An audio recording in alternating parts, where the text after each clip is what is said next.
वाला है और उनसे पैसे लेकर के वो भागने की फिराक में था। पुलिस टीम के द्वारा तत्काल कार्रवाई करते हुए इस पूरे क्षेत्र में कॉम्बिंग की जा रही थी। इसी दौरान असद अपने एक साथी के साथ बाइक से आता हुआ दिखाई देता है।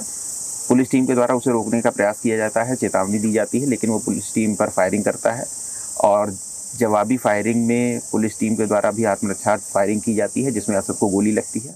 आज पुलिस टीम को यह सूचना प्राप्त हुई थी कि असद महज 48 घंटे के भीतर ही योगी फोर्स ने सूर्या के हत्यारे का एनकाउंटर कर दिया है। एनकाउंटर स्पॉट से हमारे संवाददाता प्रमोद शर्मा की ये रिपोर्ट देखिए। असद है जो मुख्य आरोपी था, 50,000 का इनाम उसके ऊपर रख दिया गया था, उसकी तलाश की जा रही थी ताकि उसे पकड़ा जाए। पुलिस के ऊपर काफ़ी ज़्यादा दबाव था जिस तरीके से पूरी वारदात हुई थी और उसके बाद बाकायदा बताया जाता है कि मुख्यमंत्री योगी आदित्यनाथ ने जो है काफ़ी फटकार लगाई थी और जल्दी से जल्दी गिरफ्तार करने की उसके आदेश दिए थे, इसीलिए 50,000 का इनाम फ़ौरन उसके ऊपर रखा था। जब यहाँ पर आए थे तो कई राउंड जो है गोली चली थी। यहाँ पर भी आप ये देख सकते हैं, ये गोली का जो यहाँ पर खोल पड़ा हुआ था, यानी कि जो गोली का खाली खोखा था वो यहाँ पर पड़े हुए थे। इस पर मार्किंग की गई है और यहाँ पर बाकायदा एफएसएल की टीम आई थी, उन्होंने यहाँ पर पूरा इंस्पेक्शन किया था। और ये जो 4 गोले हैं यहाँ पर आप ये देख सकते हैं कि बाइक पास वहाँ गिरी थी और यहाँ पर खून के निशान है, सर्कल बने हुए हैं जहाँ पर असद गिरा था, खून के निशान यहाँ पर साफ देखे जा सकते हैं। कुल ऐसे ही और भी सर्कल है जो कि 7 से ज़्यादा जो है राउंड फायरिंग की बात जो है सामने आई है, जिसके बाद उसे घायल हालत में फ़ौरन पास के अस्पताल ले जाया गया, लेकिन जहाँ पर उसे ब्रॉड डेड डिक्लेयर कर दिया गया था। इन जगहों पर जो है पूरा रात को करीब 3:15 से 3:30 बजे के बीच में यहाँ पर गोलियों की तड़तड़ाहट जो है वो गूंज रही थी। और इसी बीच एक बड़ी खबर है, एनकाउंटर पर सूर्या की मां का बयान सामने आया।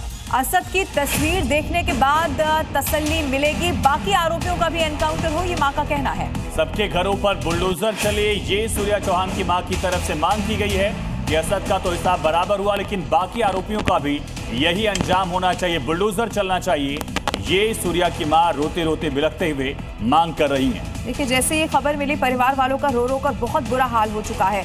एक मां ने अपना बेटा खो दिया है और वो मांग कर रही है न्याय मिलना चाहिए। उनका भी इनकाउंटर इसी प्रकार होना चाहिए जैसे इसका हुआ। क्यों उनने सबने मिलकर, किसी ने मेरे बच्चे का गले हाथ पकड़े हैं, किसी ने गला पकड़ा है, किसी ने 7 लड़कों ने मिलकर किया है। तो सबका इनकाउंटर इसी तरह होना चाहिए और सबके घरों पे बुलडोजर चलना चाहिए। उनका भी इनकाउंटर इसी प्रकार होना चाहिए जैसे इसका हुआ। क्यों उनने सबने मिलकर, किसी ने मेरे बच्चे का गले हाथ पकड़े हैं, किसी ने गला पकड़ा है, किसी ने 7 लड़कों ने मिलकर किया है। तो सबका इनकाउंटर इसी तरह होना चाहिए और सबके घरों पे बुलडोजर चलना चाहिए। और आइए सीधा रुक करते हैं, हमारे सहयोगी प्रमोद शर्मा हमारे साथ लाइव मौजूद है। प्रमोद, देखिए, असद का एनकाउंटर करके, या चूंकि उसे तो पकड़ने के लिए पुलिस गई थी लेकिन उसी ने फायरिंग की और फिर एनकाउंटर हो गया, ये तो साफ हो चुका है कि अपराधी उत्तर प्रदेश में बचने नहीं वाला। बाकी आरोपियों को लेकर क्या अपडेट है, क्योंकि मां तो मांग कर रही है बुलडोजर वाली कार्रवाई भी हो जाए। प्रमोद, देखिए, बिल्कुल इस वक्त मैं ठीक जो सूर्या चौहान है उसके घर के बाहर मौजूद हूँ और यहीं पे सूर्या रहता है। और जो यहाँ पर आप देख सकते हैं भीड़ जो सूर्या की माँ और परिवार से मिलने के लिए लोग आ रहे हैं, आसपास के मंत्री और जो नेता हैं और हिंदू संगठन के लोग हैं वो आ रहे हैं।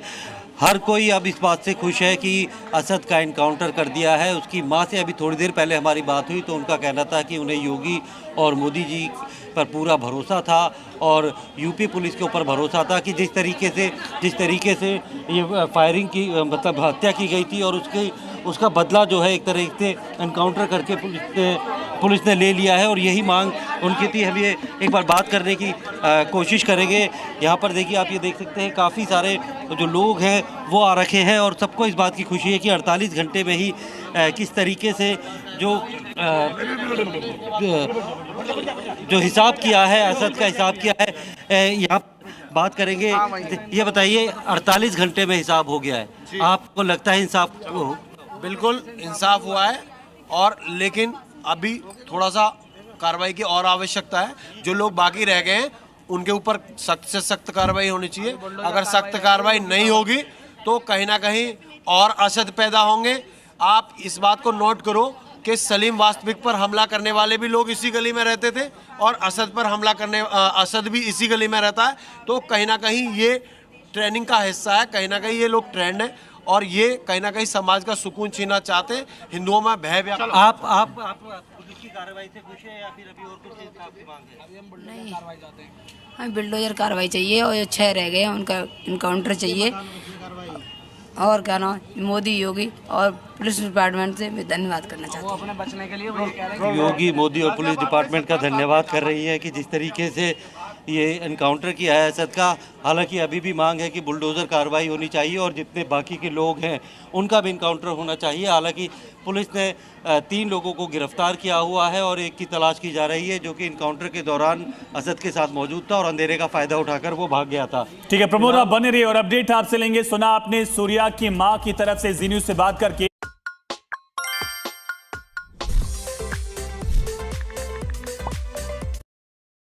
लेकिन इसी को लेकर देखिए स्टेटमेंट भी सामने आ रहे हैं। अब सूर्या के मर्डर पर उसके दोस्त का भी क्या कुछ कहना है वो भी अब आपको सुनवाते हैं। हमने फोन करके बुलाया था मेरे को, आयुष को और सूर्या को। उसके बाद क्या नाम है, फोन करके बुलाने के बाद सूर्या से ये बोल रहा था तुमने कभी बकरा लाल होते हुए देखा, तुम्हें आज मैं दिखाऊंगा। फिर उसके बाद उसको चाकू मार दिया। असद था उसका नाम और एक का नाम फरहान था, एक का नाम आतिफ था, एक का वहाँ पे और भी थे, सारिक नाम था और एक असद का बाप था, नवाब नाम है उसका। सूर्या के घर से लगातार प्रमोद बने हुए। प्रमोद, बाकी आरोपी जो है उनका अभी फिलहाल क्या अपडेट उनको